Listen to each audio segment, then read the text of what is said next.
एक आदमी ने एक दफ़ा लॉटरी का टिकट खरीदा और वो अपने दोस्त से कहता है कि मुझे एक बड़ी अच्छी फीलिंग आ रही है, मैं ज़रूर जीत जाऊँगा। लेकिन अगली दफ़ा जब उसका रिज़ल्ट आया तो वो हार चुका था। लेकिन वो यहाँ पर भी नहीं रुका। वो अपने दोस्त से कहता है कि मैं तो जीत के इतना करीब था, मैं सिर्फ़ 1 नंबर से पीछे रह गया। इसका मतलब है अगली बार मैं ज़रूर जीतूँगा। लेकिन आपको क्या लगता है कि क्या वो जीत के इतना करीब था या ये सिर्फ़ उसके दिमाग का एक खेल था? सच ये है कि हमारा दिमाग हमारे साथ हर वक़्त एक गेम खेलता है। हमारे हर डिसीजन में, हमारी हर जजमेंट में, हर दिन हमारा दिमाग हमारे साथ एक गेम खेलता है और इसी इनविजिबल गेम का नाम है कॉग्निटिव बायस। कॉग्निटिव बायस का मतलब है जब भी हम अपने डिसीजंस में रैशनैलिटी से डिविएट होते हैं, यानी हम अपने डिसीजंस को सिर्फ एक लिमिटेड इंफॉर्मेशन से इन्फ्लुएंस होकर अपने डिसीजंस को लेते हैं। हम उस डिसीजन को लेते वक़्त उसके जो सारे सिनेरियोज़ हैं, उसका जो हर एक पहलू है, उसको नहीं देखते। उसके प्रोज़ को नहीं देखते, उसके कॉन्स को नहीं देखते, उसकी कॉन्सिक्वेंस को नहीं देखते, उसके बेनिफिट्स को नहीं देखते। यानी हम हर चीज़ को नहीं देखते, बल्कि हम सिर्फ़ एक छोटे से इन्फॉर्मेशन से इन्फ्लुएंस होकर एक डिसीज़न लेते हैं। हम उस सिर्फ़ उसके एक पहलू को देखकर एक डिसीज़न लेते हैं। इसी को कहते हैं कॉग्निटिव बायस। मान लीजिए और ये होता क्यों है ये कॉग्निटिव बायस? असल में जो ह्यूमन ब्रेन है, इसकी एक कैपेसिटी है। ह्यूमन मेमोरी जो है, इसकी एक कैपेसिटी है। ये इसकी कुछ लिमिटेशंस है। ये इन्फिनाइट नहीं है। तो हम जब भी कोई डिसीजन लेते हैं, हम उसके हर एक सिनेरियो को, हम उसके हर एक पर्सपेक्टिव को अपने सामने नहीं रख पाते। हम उस डिसीजन को लेते वक़्त हम हर एक चीज़ को, हर एक पहलू को अपने ज़हन में नहीं ला पाते। हम उसके कॉन्सिक्वेंस को नहीं देखते। हम उसके प्रोज़ को नहीं देखते, हम उसके कॉन्स को नहीं देखते, हम उसकी पॉज़िटिव्स को नहीं देखते, हम उसके नेगेटिव्स को नहीं देखते। यानी हम हर सिनेरियो को अपने ज़हन में नहीं ला पाते। और इसी वजह से हम सिर्फ़ एक साइड को देखकर फिर डिसीज़न लेते हैं और इसकी वजह से कई बार हम प्रॉब्लम्स क्रिएट कर देते हैं। मान लीजिए एक बंदा है, उसके पॉलिटिक्स के बारे में उसकी कुछ अच्छी आइडियोलॉजी नहीं है। वो पॉलिटिक्स के बारे में अच्छे नज़रियात नहीं रखता। वो पॉलिटिक्स को एक बहुत गंदी चीज़ मानता है। वो पॉलिटिक्स को एक बहुत खराब चीज़ मानता है। यानी उसका नज़रिया ही पॉलिटिक्स के बारे में पूरा का पूरा नेगेटिव है।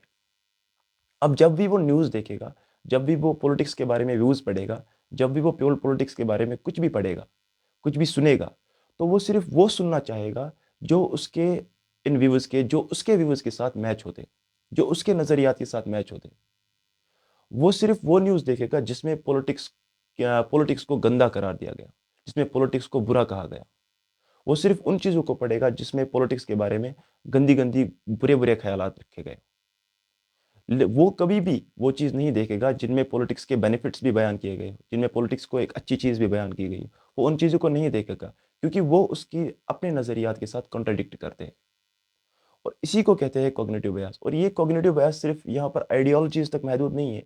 हम अपने रिलेशंस में भी कई बार इसी कॉग्निटिव बायस का शिकार हो जाते हैं। जैसे हम एक बंदे को देखते हैं, वो एक बंदे के साथ हम 10-15 मिनट हमने बिता दिए, तो हमने उस बंदे के मुतल्लिक अपने ज़हन में कुछ व्यूज़ क्रिएट कर दिए।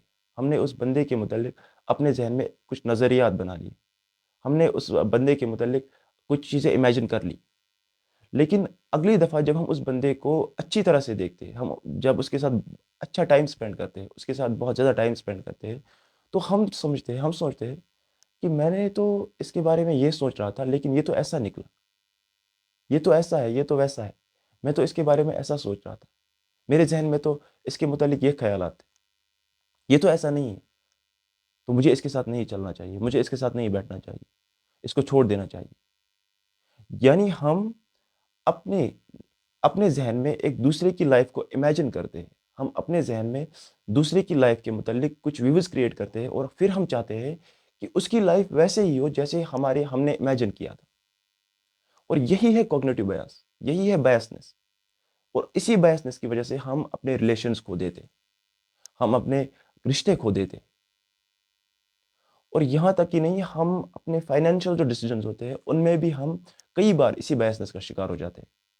एक इन्वेस्टर है, वो एक स्टॉक खरीदता है, लेकिन वो उस स्टॉक को खरीदते वक़्त उस पर पूरी रिसर्च नहीं करता, एनालिसिस नहीं करता, वो उसके प्रोज को नहीं देखता, कॉन्स को नहीं देखता, उसकी नेगेटिव्स को नहीं देखता।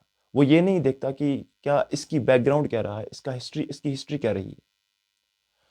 वो सिर्फ ये कहता है कि मैं कॉन्फिडेंट हूँ, मुझे पूरा भरोसा है अपने आप पर कि मैं इसमें स्टॉक में इन्वेस्ट करूंगा, ये ज़रूर ऊपर जाएगा, मैं इसमें ज़रूर फ़ायदा हासिल करूंगा।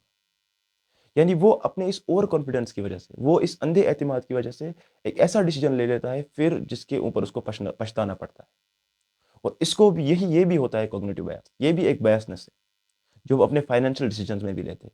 इसकी वजह से हम बहुत बार अपने एक फाइनेंशियल लॉस में चले जाते हैं।